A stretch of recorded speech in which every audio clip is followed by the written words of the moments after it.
to make bodyweight exercises more difficult.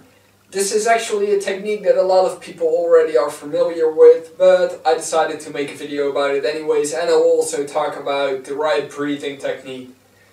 I kind of gave it away with the high-pitched, sped-up version of me introducing this video, and basically this video is about the speed that you use to do a certain exercise. So I will demonstrate the push-up, and first of all get in the push-up position. Now a lot of people do push-ups like this, and what you're actually training then is your muscle endurance rather than your muscle strength. Now if you take back the tempo and this time you will use let's say going down 4 seconds and coming up 4 seconds, then you will work out your muscles in a different way, namely your strength. If you perform exercises as slow as in this clip, then you will target your muscles completely different because there will be constant pressure on your muscles. And if you are only doing 1 second up and 1 second down, then there will not be as much pressure on your muscles. So this is quite similar to lifting a very heavy weight with which you can't really perform a lot of repetitions and which will be performed in a slow and controlled manner.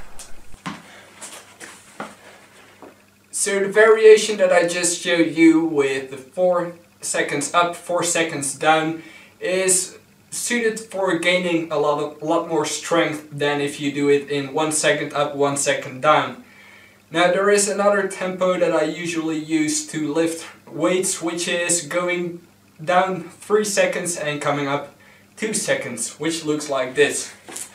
And of course, if you are lifting weights, it also depends on how much weight that you are lifting, as well as your goals as to how long that the repetition will take you. And usually I prefer to use 2 seconds as a positive movement, which is the up movement, and then 3 seconds to lower the weight again, which is called the negative movement.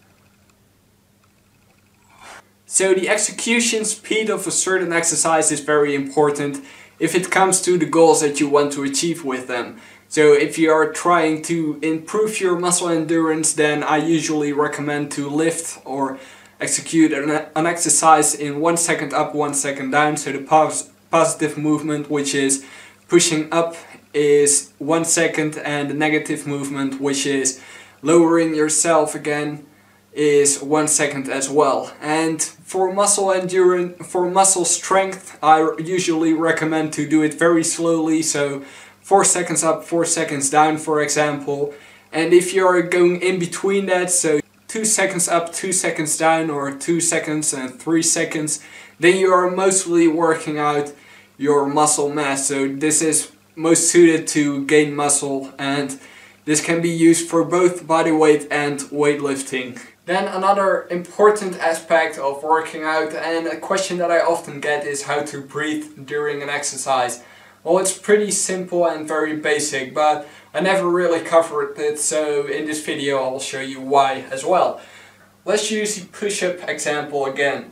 So let's say that you're doing a push-up. When you're lowering yourself, it is quite normal to breathe in, because this is the negative motion and will require not that much energy. So this is how it will look like.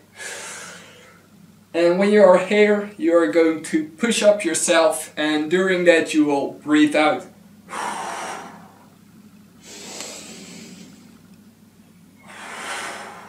You might have noticed that when I'm on top, so when I'm done with push-up, I will stay on top to breathe out a little bit longer. And the reason for this is because breathing out takes longer than breathing in. And this is not only with exercising, but also if you're just sitting on a chair, then breathing out will take more time than breathing in. However, this does not work with every exercise, because some exercises will be performed faster, so the repetitions will follow each other in a very fast manner. And for example, the seated twist, which is this one, it is difficult to breathe in and out during the positive and negative movement every time, because this would be one positive movement and then negative, and another positive and negative, but usually you will perform the exercise a lot faster like this. So then it's difficult to use this breathing technique because you will start to hyperventilate, for example. So in this case it is useful to hold your breath, or at least breathe out in a couple of repetitions and then breathe in shortly. So this is how it will look like. First of all, from the beginning I will breathe in.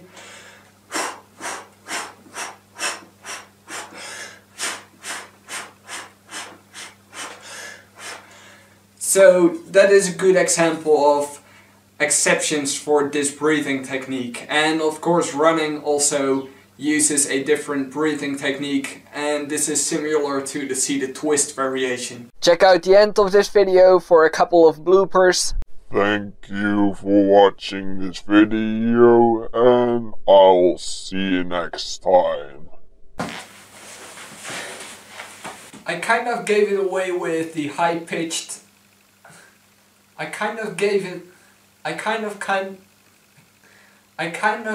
away with the high... I kind of gave...